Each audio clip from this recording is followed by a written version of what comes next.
All signs are pointing to one thing. The world is entering into a very difficult period of history. Food shortages, soaring energy costs, governments collapsing, a looming economic crisis, war, pandemics. The list just keeps on growing. And somehow, most of the people around us just carry on as if life was back to normal. But we know it's not. And that's why we must prepare. And that's why I'll be sitting down with Mike Adams today. Mike is the founder of naturalnews.com and Brighteon.com and has been teaching people about the importance of preparedness for well over a decade.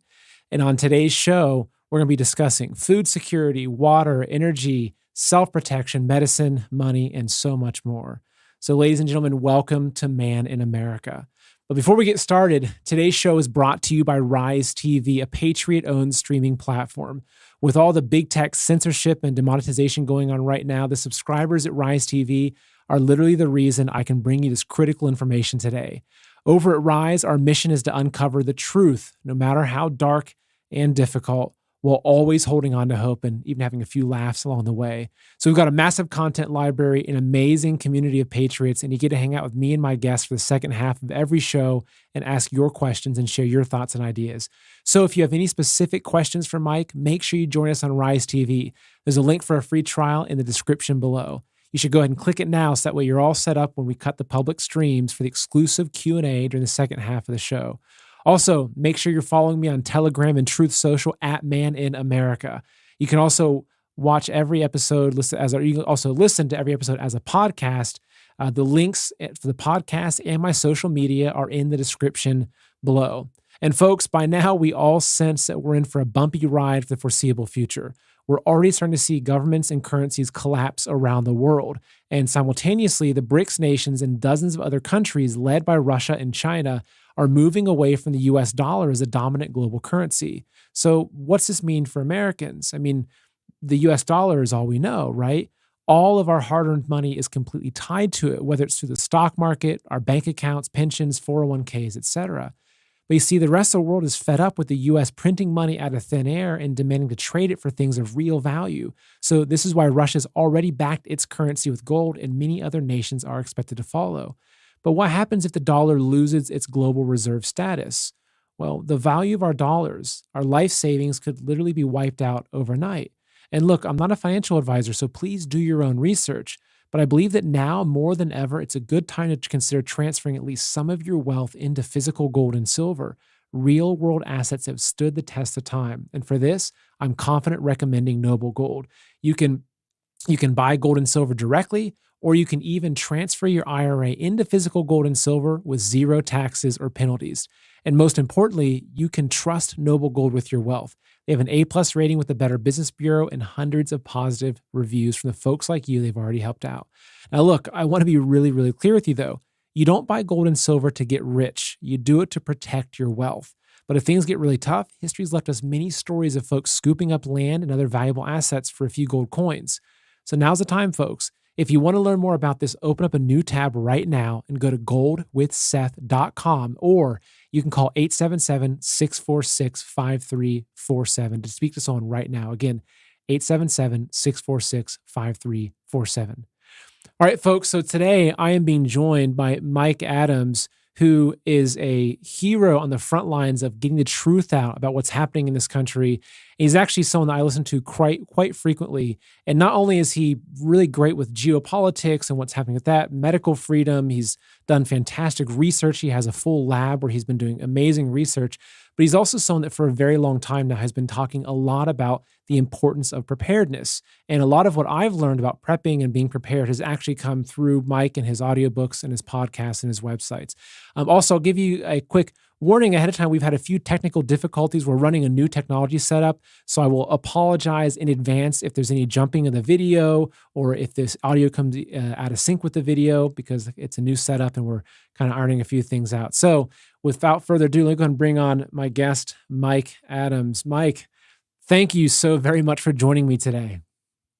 Well, absolutely, Seth. It's an honor to be able to join you. And I know I was going to apologize to your audience because I think the glitchiness is on my side. I think there's some bandwidth issues that happen in Texas. So folks, if there's anything out of sync, just roll with it. Content's going to be awesome. I'm looking forward to this, Seth. Happy to go anywhere you want to go today.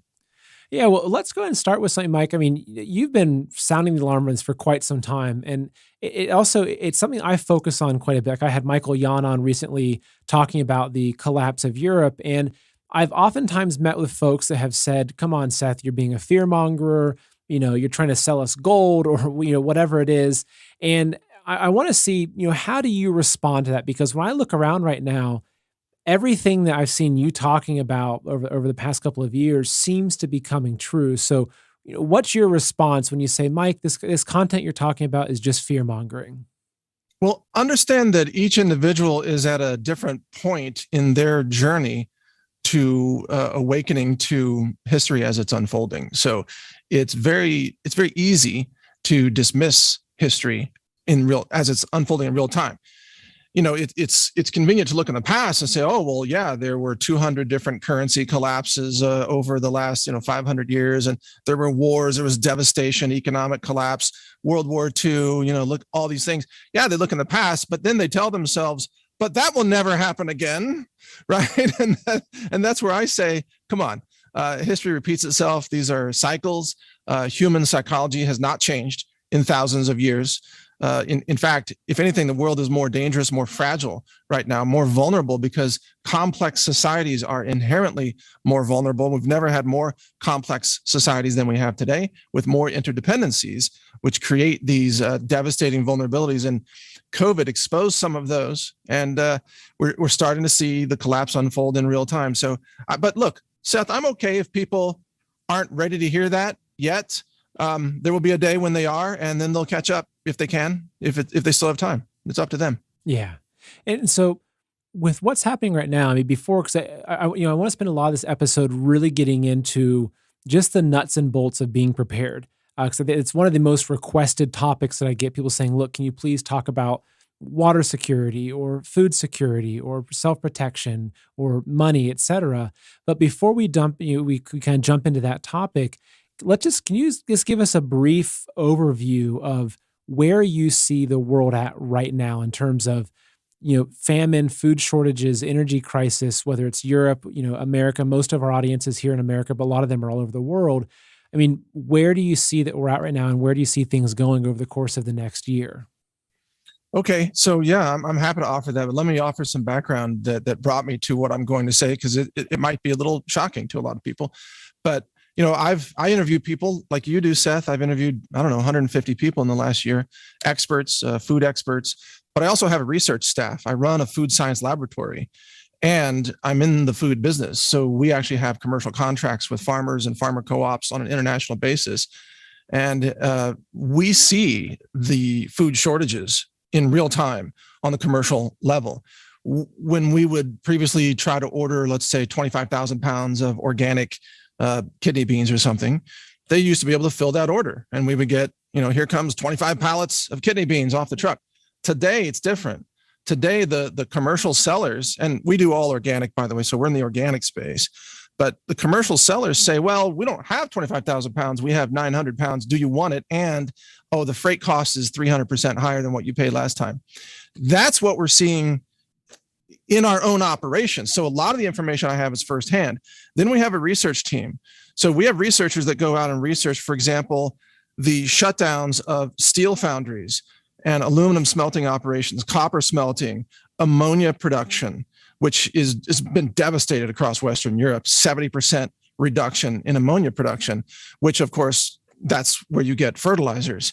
And the natural gas being shut off to Europe now, due to Nord Stream 1 and the whole Russia situation, you don't have the raw materials, the hydrocarbons that you need to make ammonia through the Haber process. So just with that background, let me be clear. The world is in for a devastating collapse, a multi-layered collapse of food, energy, money, and even shelter and housing, because it's all intertwined. And other things too, like medicine, for example. But if you don't have food, water, shelter, communication systems, if you don't have these things functioning, fertilizer, farming, agriculture, then you're done for. So we are looking, in my opinion, my conclusion is we're looking at let me use the careful words here. We're looking at a dramatic reduction in the number of human beings that will be living on this planet 5 years from now. That's it. And it's a pretty harsh reality to get to. Now, in your opinion, is there any way to reverse this? Because I know there's a lot of Yes. people that are focused on, say the midterms, which I think are important. And I encourage people to get out and vote, right? There's a lot of things that are really broken about this country that are coming from, the White House and DC in general. But aside from that, like how can we fix this? How can we reverse some of what's happened? It's all reversible. And my prediction is based on if we maintain the current trajectory, but it could be changed. Now, the key to understand in all of this is that energy is what provides affordable fertilizer, affordable water, affordable food, affordable logistics and transportation, all these things. There's plenty of energy in the world. It's in the ground. It's in America. It's in Europe. It's in Norway. It's all over. But there's not the political will to tap into that energy because of the agendas surrounding, energy and climate and all of that. So Western Europe decided many years ago that they did not want to really develop their own domestic energy sources. They wanted to shut down that infrastructure and essentially just import energy from other countries, primarily Russia. And with the economic sanctions against Russia then and the shutdown of Nord Stream 1, Western Europe now has been completely shut off from Russian energy sources. And Russia is now, in the last day, is threatening to shut off all oil, coal, and natural gas to all essentially NATO countries or Western countries. But the same is true in the United States. Much the same is true in Australia as well, and Canada. Canada is also an energy-rich nation. So the issue is not, it's if there's a political will to get the energy and to do so in a manner that makes it affordable, then all these problems go away. Inflation can come crashing down. Food prices can come crashing back down. Housing prices can come, everything can come down. But right now, our current path doesn't put us into that scenario. It puts us on a far worsening trajectory that's going to become catastrophic by the first quarter of next year. And so in terms of timeline, I mentioned I had Michael Jan reporting over from Europe, and he, I asked him, when is this going to hit? What does this collapse look like? And he's basically saying, look, the next couple of months, which are nice in Europe, are the last good months they're going to have in a generation. And that was a very chilling statement from him. And you can see how Europe, especially with the gas crisis and with Russia, is entering into a very, very cold winter. And they haven't really prepared for it because they've been very reliant on Russian gas. And as Trump warned them, some years ago, they mocked him, they laughed at him, and here they are. So, you talk about first quarter of next year. So is that when in America you expect to see a lot of this? Because right now, look, you go to local grocery store, there's still food. Maybe you're the one bread you like isn't there, but no one's starving.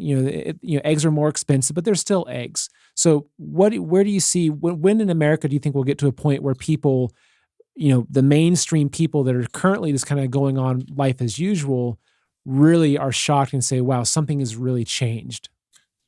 America will lag, in my analysis, 3 to 4 months behind Europe in all of this. So Europe is going to face the most devastating circumstances first.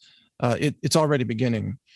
And part of the issue in Europe is that in order to drastically reduce energy consumption, the governments of European nations, such as Switzerland, for example, or the Netherlands, are in effect waging a kind of coercive, tyrannical war against their own citizens to force them to use less energy. So, for example, in Switzerland, it is now a law that if you heat your house above 19 degrees Celsius, which is about 66 degrees Fahrenheit, you can be arrested and imprisoned for 3 years.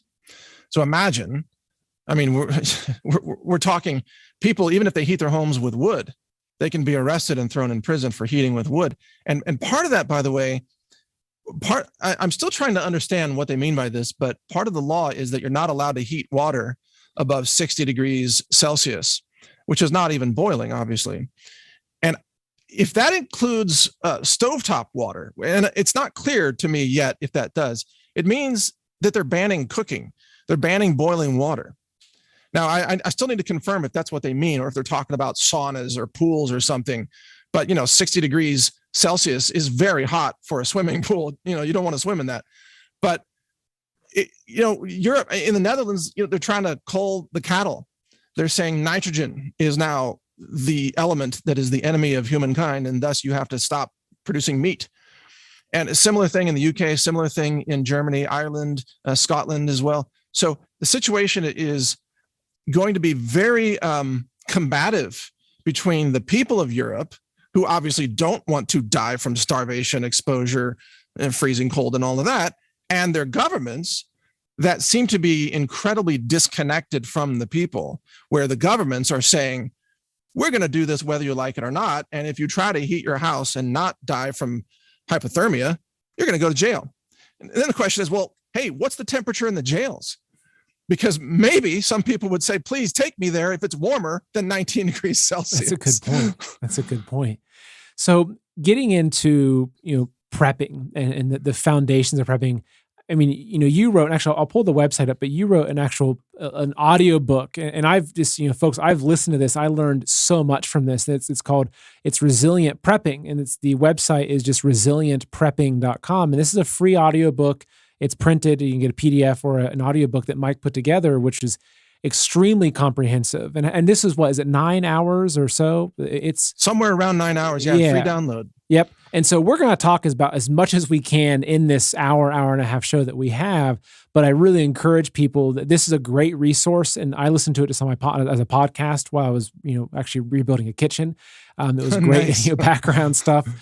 So I highly recommend this because we're going to be able to cover a lot of the foundational stuff here. But if you want to get into very specifics, I just recommend downloading the audiobook or the PDF of that and going through that. But so, talking about the fundamentals of prepping, and I think that, I'd like to present this, today's show in a way that for people that aren't super experienced, like they've already got 5 years of food set aside and they've got a bunker and they're fully off grid. For a lot of people that are asking, they're questions that are very serious. Like, if I live in an apartment, what can I do? How much food should I have? How long should my food supply last me? How should I secure my water? So how about we start just with the core of food and water? So, Mike, in your opinion, right now with where we're at in history, how much of a food supply should people be aiming to set aside? The key strategy for food is to understand that no matter how much you store, it will never be enough if you don't also learn how to grow food. So no matter what your window of preparedness, some people prepare for 6 months of food, some 90 days, some a year or more. At some point, that's going to run out, and you're going to need to grow food, save seeds, and have a productive agricultural system on a small scale. And it depends on how bad you believe the situation is going to get also. So, for example, in Western Europe, your guest yesterday said that it might take them a generation to recover. And I think that's an accurate assessment, by the way. I think that Europe is going to suffer a kind of collapse that they haven't seen since World War II. Just a wipeout of the industrial base, a wipeout of the economic base. Well, in that scenario, if you want to survive next year, you need to start planting food no matter how much you have stored. So, yes, I'm in the storable food business, but the first thing I tell people is learn to grow, which is sprouting. You can start with sprouting. Remember, you don't need soil or sunlight to sprout. And sprouting gives you living food. It's dirt cheap. You just need jars and some water. And you can sprout in a closet. It costs you almost nothing to produce food. Now, maybe you don't want to live on sprouts all day long every day. So obviously you're going to need some other things. But storing food is just one element of, the overall strategy. And referring to my free audiobook, and thanks for bringing it up, Resilient Prepping. As you know, I talk about high-tech prepping, low-tech prepping, and no-tech prepping. And so I talk about how you need these 3 layers in every area that's important to stay alive.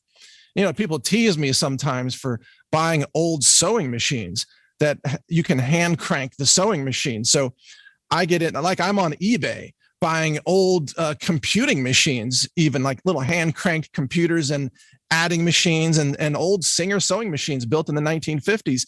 And the reason I buy those is because I can fix them. They don't have circuit boards. They're not subject to EMP attacks or solar flares or any kind of power surges. You can have one person cranking the wheel, or you can hook up a foot pedal on it, and you can repair clothing. And yes, repair then is key, because you're not going to be able to just go out and replace everything and throw everything into the landfill. So you need to learn repair skills. How do I fix broken PVC pipe? How do I fix a pair of broken jeans or broken boots or straps on a purse or a bag? And by the way, you're going to need to have fitness too, because you're going to spend a lot of time walking to a place to buy, sell, and trade, or doing your own gardening operations, or maybe even hauling water from a pond or a stream because the municipal water system isn't working. So I'm just touching on some of the key elements here, but low tech or no tech prepping, I think, is the key to surviving what's coming. I learned a lot from that perspective that you talked about, low tech and no tech. And so something I've done, for instance, is, I've got a small solar charger, a little Jackery, 1500. But I've got a lot of battery powered hand tools, right? Saws, et cetera. Yep. But I also went out and bought, I'm working on building out a set of Japanese wood saws, right? The Japanese make beautiful wood saws. So that way, if I have to repair my chicken coop, for instance, that I've got, hand tools, even a hand powered drill, a crank drill, that we're not relying on those. That's very important. So with food, obviously if somebody has, like my wife and I, we intentionally chose to buy a home that was, outside of the big blue cities, run about 5 acres. And we've got enough land to grow a lot of food. Even within a quarter acre, you can produce an incredible amount of food. But with somebody that is, say, living in suburbia, which a lot of the audience watching is or listening, they might be on an eighth of an acre, or they might be in a townhouse and they just have a little backyard patio. So for someone like that, how would you approach food security? Well, you can grow a lot of food in a small amount of space if you practice things like square foot gardening. And by the way, I'm the author of another free audiobook called Survival Nutrition. And people can get that at survivalnutrition.com. And again, it's free. Just download the MP3s. And in that, I teach some of these principles. So even Marjorie Wildcraft, for example, teaches really tight, small space gardening in the space of about 2 parking spaces, like literally just space for 2 cars. You can grow a significant portion of your diet, but that kind of system does involve some animals. She talks about rabbits in rabbit hutches. I don't have rabbits because I don't know, I can't handle wringing their necks. I have chickens, and I have chicken eggs, and that's my animal protein source. But I also have goats, and the goats, their entire job is just to produce goat poop pellets to go into, as a source of nitrogen, to go into all the other plants in order to have massive productivity. Animals have to be part of the system. And let me interject. Let me interrupt myself here, Seth, for a second, and say the chemical process that Fritz Haber invented in Germany to combine atmospheric nitrogen with hydrogen from hydrocarbons to create ammonia, which is NH3. And that's the precursor chemical for, fertilizers. Well, animals do that automatically for free.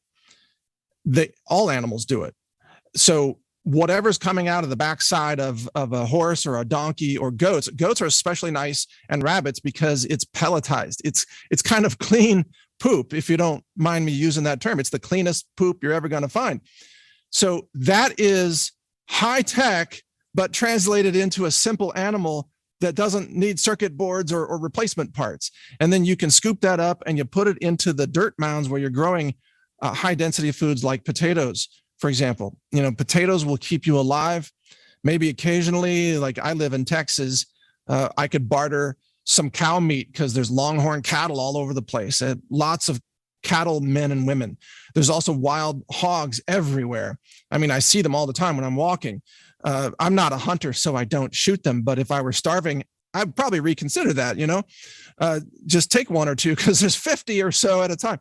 But see, you can supplement your food with a little bit of that, but primarily you need to have a system where you can produce it and then to store it, because winter is coming. You got to think like the American pioneers, that you got to start canning, salting, drying, all these things that you do to preserve food because you've got to survive the winter and make it to the next spring harvest.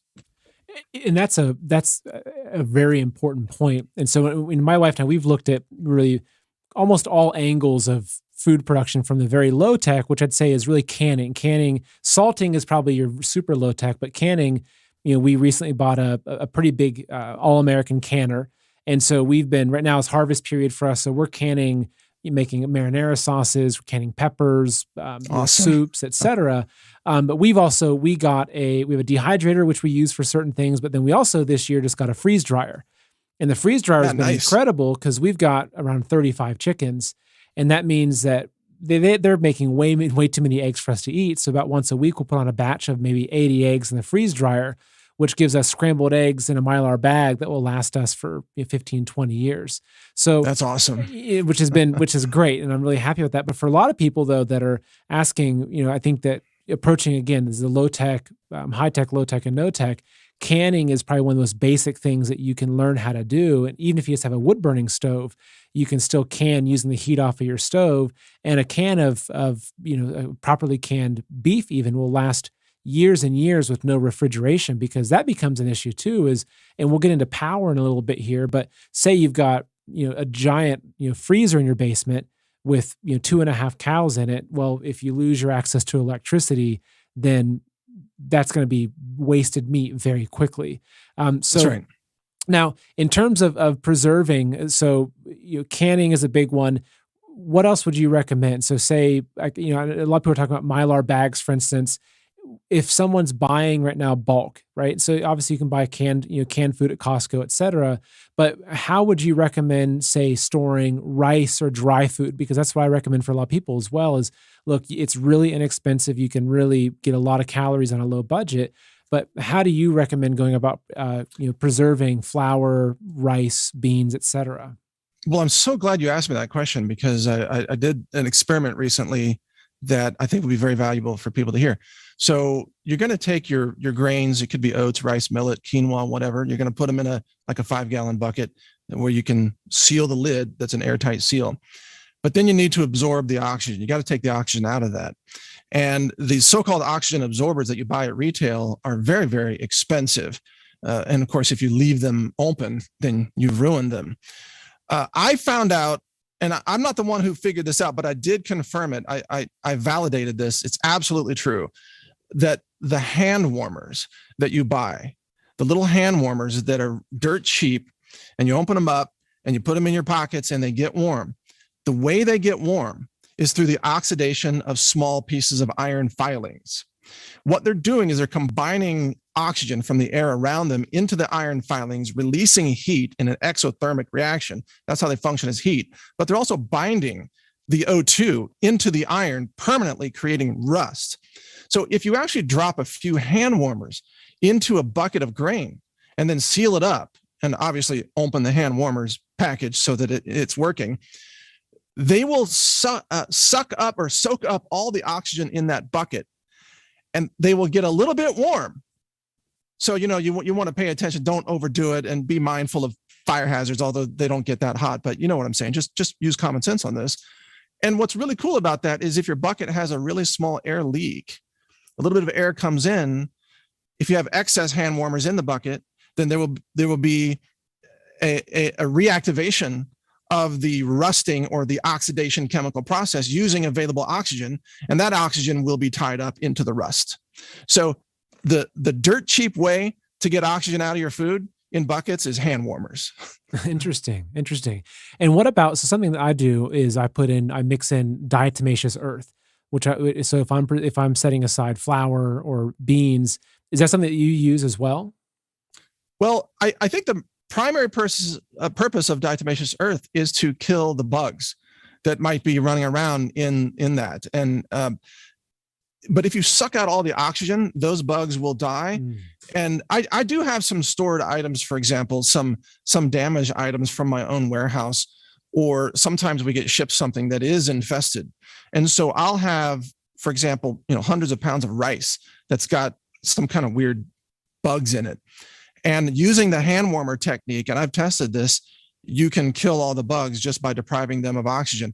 And then later on, now I wouldn't sell this to anybody, but in a survival scenario, I would just scoop that out. I would wash the rice, take those dead bugs out of it, cook the rice, you're good. And, if anybody's squeamish about that, you're just not hungry enough yet. Just wait. Well, it's Klaus Schwab's favorite form of protein, right? Yeah, right. Well, no, he would probably say eat the bugs, but I would say remove the bugs and eat the rice. Yeah. So let's talk a little bit about water, because this is, look, we can survive a few weeks without any food, but you can't really go long without water. And if you look at and you study what happens during famines or during periods of disaster, war, et cetera, one of the biggest threats is actually unclean water. That's where you're going to have spreading of diseases, all kinds of things. So having clean water source is incredibly important. So what would you recommend? I'd say on two ends of the spectrum. If someone's living in an apartment and they can't drill a well, what would your recommendation be to them versus what would your recommendation be to somebody that actually has a little bit of land in their own home? Every person needs some kind of water filter, whether it's a gravity filter or a little hand pump camping filter. And, you can spend anywhere from $20 to $400 on different water filters. And to some extent, they all work. Some work better than others, obviously, and some have much more capacity than others. So it just depends on what you want to buy. But this point was driven home recently by the water failure in Jackson, Mississippi, where you had 180,000 people, although the water has apparently been turned back on because the U.S. Army Corps of Engineers showed up and magically made it work. I guess they really are engineers. They made that thing work. But for a while, 180,000 people had no water, which means no water for showering, flushing toilets, dishes, anything. So as you're saying, Seth, everybody also needs to store a little bit of water, or a lot if you can. Now, of course, water is heavy. So if you're in an apartment, your options are quite limited. You can store them in old milk jugs or soda bottles if you drink soda or whatever. But the best vessels are polyethylene barrels, PE, because it's not going to leach plastics into your water, not at all. And polyethylene barrels, you can get them anywhere from 15 gallons to a 55-gallon drum, typically. And if you have the space, if you're living in a rural environment, you should, in my opinion, start collecting polyethylene 55-gallon drums. You can call around. Some places might sell them dirt cheap, $20. If you have to buy them retail, you could pay $150 to $200 each, which is crazy. But a lot of people, even like our operation, we go through, hundreds of these a month, different kind of, like we'll have like raw materials for shampoo shipped in a 55-gallon drum, trying to get rid of them actually sometimes. So if you get your hands on that, you just wash it out multiple times. You can use it to store water. And then you don't want to drink the water right out of that. If you need it one day, you want to still take it through your water filter, but the 55-gallon drum gives you a way to store it. Just understand, folks, at minimum, each person in your family or community that wants to not die is going to need at least 10 gallons a day.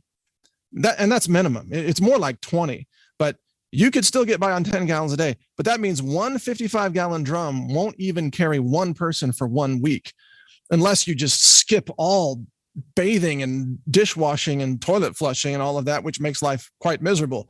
So you need supplies of water. And one more thing, Seth, and by the way, interrupt me at any time if I'm going on too long, but rainwater collection is the simplest way to do it. So you go out and get yourself 500-gallon rainwater barrel or 2,000-gallon, whatever you can afford, set it up, collect the rainwater. You can filter it later, but you've got water when you need it. That's a great point, actually. So what we've done here, and I haven't set it up yet, is I found a guy through Facebook, because you can find these, I think it's called an ICB tote. They're these 275-gallon totes. They're like a cube with the cage on it. And I bought 5 or 6 of those, or maybe $100 a piece. So they came from a local bakery. So this one, may have had molasses in it. One had, vanilla flavoring in it. And so that, you can find these things actually for really inexpensive amounts of money. Just make sure, and you make a great point. I think those hold about 275 gallons or something in that range. Just make sure that it hasn't previously carried toxic chemicals or petroleum products, because those totes are also used for engine oil and things like that. Just make sure it was a food-based and that's a really good point. And I was really specific with that. And actually, I looked at the labels of them. He goes, look, because they're from a bakery. See, because look, these are used for bringing in our, it's a commercial bakery. So that's an important thing. Now, it's probably like vegetable oil was in that then. Exactly. I think one was olive oil, one was, a sweetener, et cetera. So if somebody has, say, like myself, if someone lives in the country, say they're on city water, what would you recommend? Obviously, setting up rainwater capturing, which you can't do in an apartment, or maybe it's difficult to set some sort of window-based thing would be tough. But for folks that are in the country, what do you recommend? Well, for city water, just to answer that part first, yes, you can store city water. That's fine. Just remember, you're going to have to filter it later. In the country, remember surface water. So in the country, perhaps you can build a pond, or maybe you already have a pond or access to a pond. Now, surface water is, of course, heavily teeming with life, all kinds of giardia and amoeba and all kinds of things. So you need to have a very good filtration system. Otherwise, you're going to end up with waterborne illness, not a vacation. No, or it's a vacation to the toilet every 15 minutes. Maybe cholera. It's not fun. No. So surface water can be used, but in that environment, see, I like to teach people to double up on preparedness supplies. So, for example, there are lots of ways to sanitize surface water. There's chlorine. You can actually use chlorine. You can use even chlorine dioxide as a water treatment chemical to sanitize the water. I mean, some people stock up on pool shock type of stuff just to sanitize water. But remember, folks, you got to take that chlorine out. So you're going to need a carbon block filtration system no matter what you do. Even when cities use surface water to deliver municipal water to the people, they do the same thing. They'll bring in, millions of gallons of water off of a lake or something.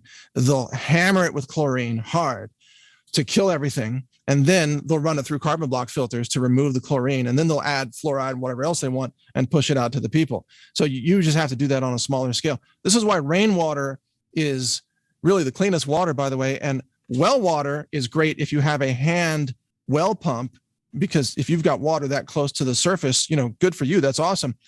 But still filter it, because well water is contaminated, and we've done a lot of lab testing on this. Well water is contaminated with all the agricultural chemicals, all the pesticides, herbicides, the runoff, industrial chemicals, rocket fuel, everything you can imagine. That's in your well water, by the way. And one filter I would recommend, you've talked a lot about this before, is just Berkey. They make what are they're called gravity filters, but it's, you can get them in different sizes, 2 gallons, 5 gallons, et cetera. They're a little more pricey, a couple $100, but they sit on your countertop. You can just, you could literally go out to a lake. I mean, I've seen YouTube videos of people take nasty green sludge water off of a lake and they'll pour it in, and this beautiful, clean drinking water will come out. So, and the filters last for thousands of gallons. So they do, unless you pour green sludgy water in it, then it'll last maybe 50 gallons. But yeah, folks, I mean, pre-filter your water. You can just use T-shirts or something, or you can make a little sand trap filter with a bucket and some sand. You can even make your own activated charcoal. There's a lot of YouTube videos on how to do that. Just take some wood and start it on fire and then deprive it of oxygen, and it makes activated charcoal. Throw that in with the sand, pour water through that. What you get out of that, then you finalize it in some commercial water filter that's certified. And that way your commercial water filter, the life of that will last much, much longer. And yeah, I mean, yeah, you mentioned the Berkey. Definitely the Berkey works, but there are lots of brands that work. The filters that I tell people that I would avoid are the cheap retail pitcher filters, like a Brita filter. I don't even want to name any brand names, frankly, but I've done a lot of lab tests, and my primary observation is that when a lot of those cheap low end filters that you buy at Walmart, the water pours through them too quickly to be any kind of an effective filter, because the filters work based on time of surface contact. So you have to have surface area, but also time of contact, because it takes actual time to absorb the chemicals and the heavy metals, the lead and everything else that's going through there. If you go buy a cheap filter and you pour water in it and then the water just comes right out, it's not filtering much, folks. It's straight physics. That's a good point. let's talk a little bit about energy. And this is the one that I would say is a difficult thing to really tackle because it can get really, really expensive. And so, when we bought our house about a year ago, one of the first things that I did was I put in a Generac whole house generator. And it was it's an investment to, make it. Now, granted, I work from home. And so if there's a power outage because of these crazy storms, which, what they're going to, geoengineering is a different topic. I appreciate your recent interview on that. We've had insane storms, which would have knocked the power out for our house, once a week for the past, 3 months. So that was one thing. It's a whole house generator that runs off of natural gas and propane if I choose to hook it up.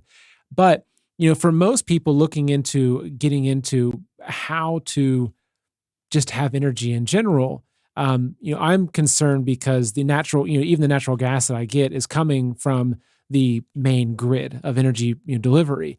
And so if there's a big crisis, that could be cut off, or the price could go up tenfold, like what we're seeing in Europe.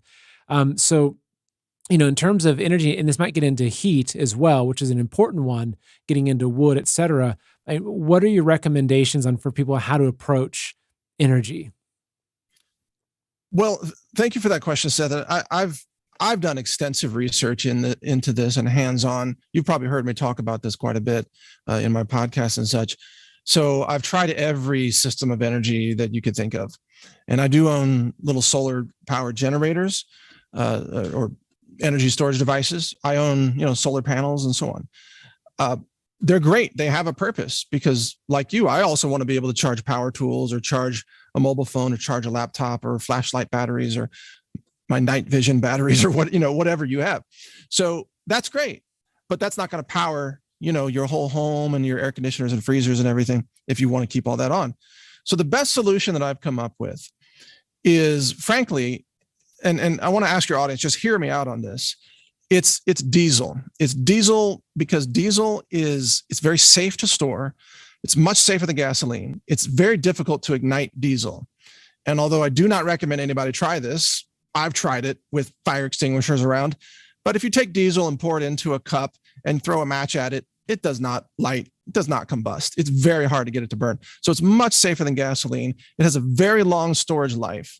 And here's how we convert diesel into everything that we need in terms of energy or mechanical power. And that's through a small tractor. So you can go out right now and you can buy tractors, all kinds of brands, John Deere, Coyote, Massey Ferguson, Case, whatever.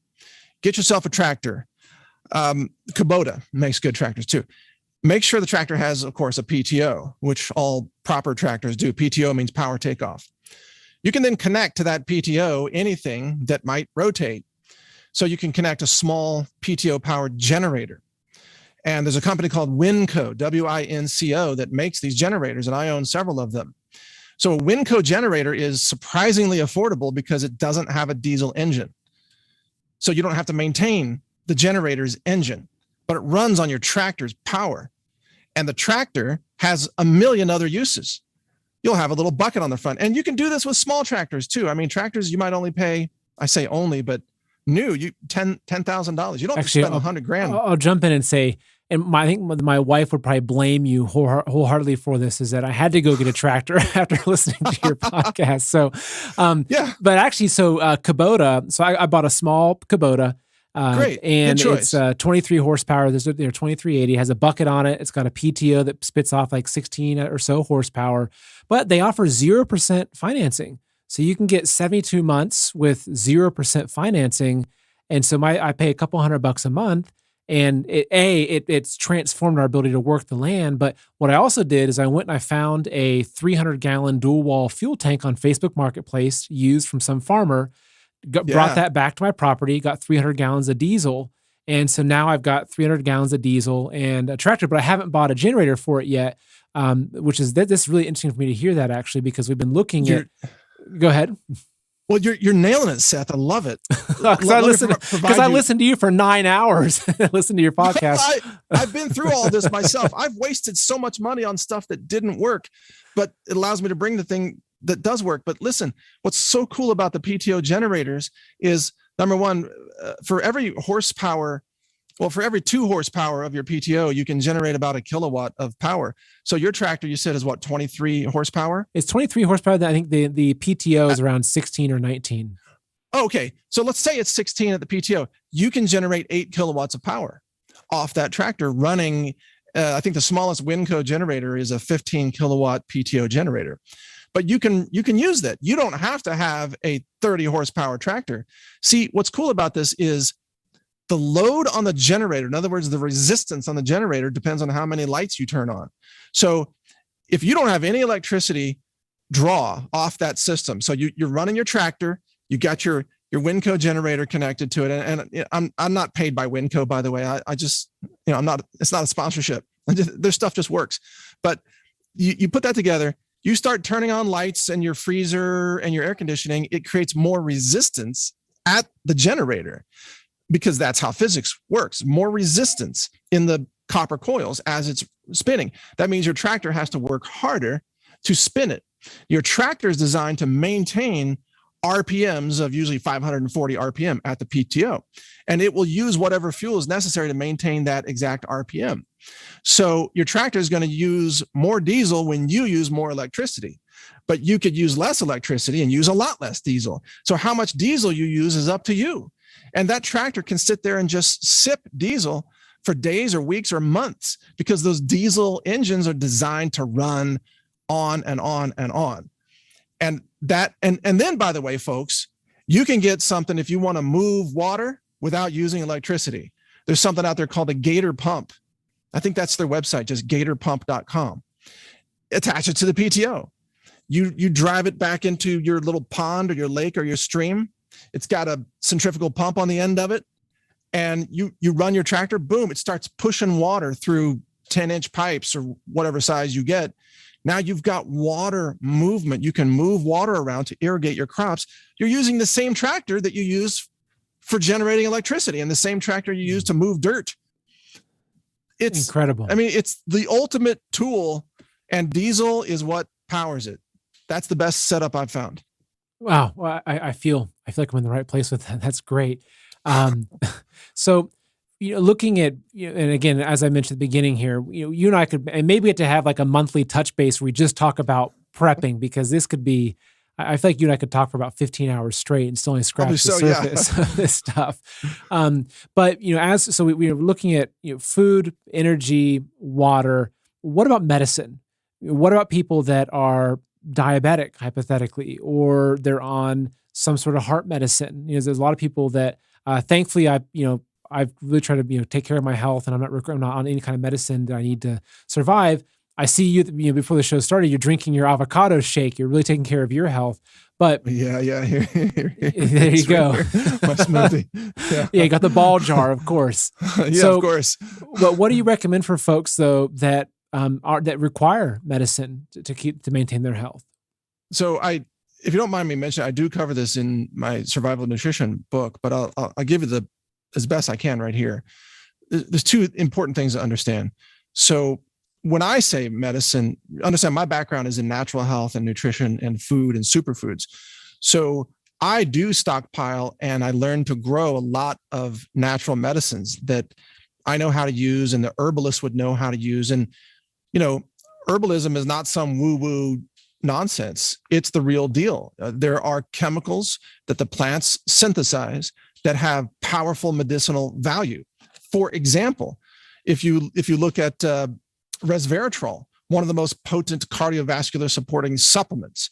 Where does Resveratrol come from? Well, most supplement companies get it from Japanese knotweed, by the way. That's the highest source. But it grows naturally on grape leaves and in the skins of grapes. And there's more resveratrol in grapes that you don't spray with antifungal sprays, because the grape plants are producing resveratrol in response to the presence of fungi. So if you don't use the chemical pesticides and herbicides and fungicides and all that stuff, you get potent medicine in grapes. And you can actually use grape leaves in certain ways and grape skins. And then there's proanthocyanidins that are in the grape seeds. The grape seeds themselves are powerful antioxidants, and so on and so forth. And we even did some research in our lab about pine needles. and I'm not going to go into all detail here, but pine needles do contain, and we verified this with what's called the loblolly pines that grow in central Texas. They're called the lost pines, but these are present in lots of different types of pine trees. They contain a chemical called shikimic acid. Shikimic acid, it turns out, is the chemical that's used by the drug company Roche to make the antiviral pharmaceutical known as Tamiflu. It's basically just prescription shikimic acid, folks. And they actually use pine needles as one of the sources to get the chemical to make the drug. Well, it turns out these pine trees grow all over the place, at least where I am in Texas and many parts of the country. So in our lab, we're actually confirming the quantitation or the quantity, the percentage of the mass of pine needles that is shikimic acid. And it's a very, very high percentage. I would just warn your audience, by the way, I'm just talking here. If you want to play around with pine needles and shikimic acid, go talk to a qualified herbalist first. Don't try to self-dose or self-medicate or any of that. Know what you're doing, because the amount of shikimic acid is crazy high in these needles, and you could overdose on it. I just want to say that for clarity. Yeah, and legal protections. So people, well, Mike has told my mom to go, and she's OD'd on pine needles. We can't have that happen. American Indians used to use pine needles for vitamin C. It was one of their vitamin C sources. And then actually, make pine needle tea. I remember, earlier on in the pandemic and everything, there was a discussion about how to, treat yourself and protect yourself, whether it was from, vaccine detox or shedding, et cetera, using pine needles. And so we found there was a particular pine that grows in our area that accomplished that. So what we did is for Christmas last year, we bought a pine tree that was already in a burlap sack so we could plant it. And we planted that exact pine tree in the backyard. So now we've got that as a resource if we ever have to use that for, That's really cool. And we were able to confirm that the shikimic acid survives even the pine needles turning brown. So, and yeah. I mean, that was a really important question that I had, is like, do you have to use it fresh? Turns out, nope. And, a lot of these chemicals persist. Phytochemicals, plant-based chemicals, they really persist for a long time. It's been surprising to me. In our lab, for example, we've taken glyphosate, which is a synthetic herbicide. We've tried to destroy it. We've been nuking it with microwaves and putting it under the sun for UV radiation and cooking it and everything. We can't destroy this thing. It persists, which is why they're finding it in women's breast milk, by the way. Yeah. I mean, this chemical, a lot of these chemicals do not go away until, frankly, glyphosate goes away when the soil microbes get it, and then they break it down into AMPA and some other things. But it's actually a microbial breakdown process. Mm. So let's talk a little bit more about, or let's just going to touch on the subject of money, right? Because, and this is something that I've had Andy Schechter on my show multiple times. John Perez, cool. A lot of the guests awesome. I discovered through you, which is fantastic. And so something we've talked a lot about, and not just through them, but just through other research and just looking at what's happening in the world, is looking at how nations are moving away from the US dollar. They've kind of used and abused the fiat currency of the US dollar to the nth degree. And there's a lot of indicators that show that the US dollar will lose its global reserve status, which would really decimate the value of the dollar and the demand for the dollar globally. That's one side of things. But the other side is, in Europe, for instance, if you look at what's happening there, if there's a collapse of these systems, their industrial base, their farming base, if people can't heat their homes, that is going to drastically affect their currency as well, because the demand's going to change everything. So there's multiple different angles that from my own research show me that the US dollar in and of itself is not a very safe place to store wealth. But I want to hear your thoughts on that. I know you recently did a video on silver, which I love that video. And actually my other kind of previous background was actually, I was a scrap jewelry buyer. So I still have bags and bags of scrap silver jewelry I never melted down. And so I laughed when I saw that video. Yeah, you saw I went on eBay. I bought some scrap jewelry just to make that video. It's like, what is this stuff? I have no idea. Yeah. But so let's talk about that. Let's talk about money and how to protect people's wealth. So the overall theme of what I teach for survival is really to have, as I say, off-grid everything. And by off-grid, what I mean is something outside of the centralized control systems. So when I say off-grid food, that could mean stored food or growing some food. When I say off-grid energy, it's what we just talked about, has a lot of stored diesel and a way to turn diesel into electricity or kinetic energy or what have you. When we talk about off-grid money, to me, off-grid money is physical gold and silver in your hands. And it is universal. It's been recognized throughout all of human history that we know of.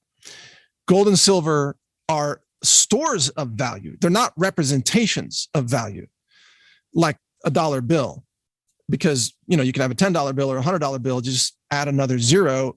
It's supposed to have 10 times more value? No. I mean, if you take a silver coin because it's intrinsic value and you just write another zero on it, it doesn't make it 10 ounce more bar valuable. I keep on my desk. There we go. Which exactly. This doesn't change. This is, that does not disappear. 100%. I talk about this too because I'm a scientist. We do elemental analysis in our lab, and you've probably heard me talk about gold and silver are on the table of elements, which means they have existed since nearly the beginning of the cosmos. Not the very, very beginning. That was hydrogen, but hydrogen became helium and then heavier and heavier until eventually you get gold and silver and everything else, and eventually lead too, for that matter. But the point is, if you have silver stored in your house and your whole house burns down, did you lose your silver? No, the silver did not burn. The silver perhaps melted if it was hot enough. You just have now a lump of silver, but it's still silver. It doesn't vanish. And it has intrinsic value unlike everything else. I mean, the dollar is just a representation of value. The euro is the same thing. Even crypto is just representations of value, whereas physical metals are off-grid money. And the other thing is, since I believe that the power grid is going to become less and less reliable, we're seeing this now in California, of course. And, we already talked about Western Europe, what's going to happen there. How do you buy and sell crypto without electricity? And the answer is you don't. You don't. So off-grid money works when the grid is down. Off-grid food works when the grid is down, and so on and so forth. Off-grid energy works when the energy grid is down. So, and I strongly recommend to your listeners here, check out, I think you mentioned a sponsor earlier. Was it Noble? Yeah, I work with Noble. Yep. Yeah. I strongly urge your viewers to talk to Noble, find out how this can help you get squared away. I mean, do your research and get the forms of metal that are right for you. But in my opinion, people who have silver are going to avoid starvation and other extreme circumstances because you'll be able to buy the things that keep you alive. That's my take. And one interesting point with that is that, it was a significant move when Russia backed the ruble with gold, which I think it was a 30 grams of gold was, I forget what the exact ratio was there. But that's one thing to look at is we look at, say, the value of a precious metal and we think, oh, well, it's worth this much in US dollars. Well, if the US dollar collapses or disappears, it doesn't mean that it's also that it takes down that value with it, because you could still hypothetically trade that for a ruble, right? And the more countries that back their currency with gold, what it does is it really solidifies the actual value of that, because even if one currency collapses, it doesn't mean that all the other currencies collapse as well. In fact, they might actually go up, and you could even see an increase in the prices of precious metals amidst that. Well, right now, investors are fleeing the euro. And I think the euro will not survive 2023, by the way. But they're fleeing the euro and they're jumping into the dollar. So the dollar looks relatively strong, but that's only temporary in my view. The yen is in deep, deep trouble. And in China, their financial system is on the verge of a real implosion due to the debt fiasco, the Ponzi schemes of the property developers. The dollar, we know the dollar is going to collapse. We just don't know when or exactly what that's going to look like. But the massive money printing, trillions in bailout money, no end in sight. We know how this ends. We've seen this chapter before in history, Weimar Germany, for example. And the problem with Western countries, America and Western Europe and so on, is they think they can print their way out of everything. But you can't print food, and you can't print electricity or hydrocarbons. You can't print fertilizer. So when the shortage of those things is very real, that scarcity makes people desperate. That's in the real world. You've got to have food and heat and so on in order to survive, and water. You can't print those things. But all these Western governments, they just want to throw more money at everything, which is only going to destroy their currencies eventually. And when that happens, I absolutely see a scenario, Seth, where people are buying ranches with gold coins or buying hotels, maybe shut down hotels, to open them up later with gold coins. Or people will go in and buy like a factory that's been shut down for, I don't know, maybe a few gold coins. When there's blood in the streets, financially speaking, believe me, the world's wealthy, like people like Jim Rogers, who knows about metals, or David Morgan, who I just interviewed, they're going to be buying up assets for pennies on the dollar, but they're not going to use pennies. They're going to use gold and silver. Yeah, I couldn't agree more. And it's also something that is not that expensive. Even something on a budget, you put away a few ounces of silver every month, right? It's not, doesn't have to be a huge purchase where you think you have to have $100,000 in precious metals to actually mean something. Because if right now, I think it's roughly less than 1% of the American people that actually own physical gold and silver. With that being said, if you're the one guy that has even 100 ounces of silver, which might cost you, X amount of money, you might be in a very, very good situation at that time. Oh yeah. So, Mike, we're not going to do we always end our shows with a Q&A from the audience. And I apologize for the folks that we started a little bit late today because we're trying to fix some of these tech issues that we're continue trying to keep working on. So, Mike, we're going to hop over just to Rise TV, which is our platform that's a Patriot-owned streaming platform. We've got a lot of really good content. It's completely uncensored, and that's the fun place to have the conversations where we can really dig into what we really think about things. But before we hop off the public streams, do you have anything to say to people where they can find you, where they can follow you? Well, no. First of all, just thanks for having me on. I look forward to the next session here, Q&A. But yeah, I mean, I'm the founder of Brighteon.com also. That's where my podcasts are. And, it's a video platform. It's free. It's not membership driven. It's free. They can find my work at naturalnews.com. And look, I give away everything that I do for free in terms of information. So there's more coming out. My job is just try to help people stay alive during this crisis. That's it. And I want to recommend people, really encourage people to go download this audiobook or the PDF for resilient prepping. It's resilientprepping.com. It's one of the best, and I've read a lot of literature on prepping. It's one of the best resources that I've found on prepping. And you can also listen to it as an audiobook. So if you're driving or whatever it is you're doing, or say you're out gardening, which would be a great thing to be doing anyway, put it on your earphones and listen to it. So I highly recommend folks visit resilientprepping.com as well. All right. So we're not going to hop over to Rise TV. So if you want to come join us, there is a link for a free trial in the description below. So you can go ask your questions. We're going to carry on this conversation, and we're going to have some fun over there. So Dom, you can go ahead and cut the public feeds. And so for those of you that are on Rise TV, you know the drill. If you have a question, just write question in your comment. I've already got a big list right in front of me, and we'll get those together, and I'll be asking Mike. So let's go ahead and start with, okay, here's a good one, actually. This is from Raybert, who says, how are people that are struggling financially supposed to prepare ahead of time? You go with a lot of, it's interesting that a lot of low-tech options for preparedness can also be low cost. So you avoid the super expensive high-tech stuff and you work on simple systems, which is probably where you're going to have the most resiliency anyway. And when it comes to food, for example, you do it yourself. We talked about how to use hand warmers as oxygen absorbers. You go out and you buy bulk foods. You could get bulk beans and quinoa and what have you, dirt cheap. Some of this stuff is like 50 cents a pound in bulk, and you load up your own buckets. So you're using your labor and your time to save money versus buying something that's been prepackaged, nitrogen packed or what have you. It's, there are all kinds of ideas like that. You can save money. It doesn't have to cost you a fortune to prepare, but you do need to, in my opinion, you need to start now if you haven't already started, but just do it meticulously, step by step. One thing I'll add that too, that I've really learned in this process in terms of budget and food, is when you look into your pantry, ideally you don't see any labels looking back at you. Like when I look at our pantry, all we've got is, primarily we've got 1 gallon, 2 gallon jars